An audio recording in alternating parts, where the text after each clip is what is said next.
Бүгін облыстағы 480 мектепте 244 мыңға жуық оқушы оқу жылын табысты аяқтады. Айтолығында облыс әкімі Нұржан Нұржігітов Байзақ ауданы Бұрыл ауылындағы мектепке арнайы барды. Бұрылдағы білім ордасы биылғы оқу жылында ашылған еді. Бүгін номер 6 орта мектептен алғашқы 17 жас түлек түлеп ұшты.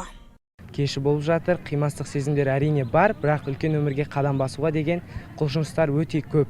Мен болашақта мұғалім болып, балаларға білім үйретіп, тәлім тәрбие үйретсем деген мақсатым бар. Жас түлек үшін ең маңызды сәт әрине мектеп вальсы.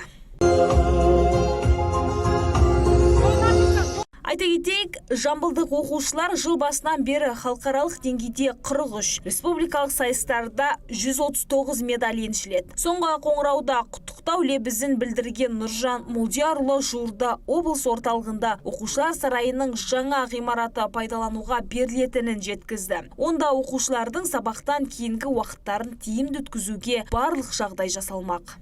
Біздің мектепте 590 оқушы бар. Оның ішінде 28 оқушымыз үздік. 4 оқушымыз республикалық байқауларда орын алған болса, облыстық байқауларда 10 оқушымыз орын алып отыр биылғы осы алғашқы оқу жылында.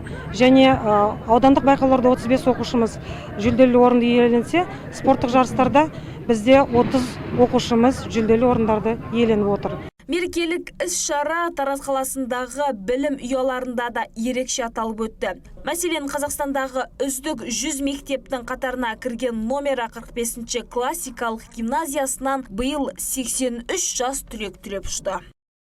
Ардана Жарылқасты, Мейірбек Сауранбай, Аймақ.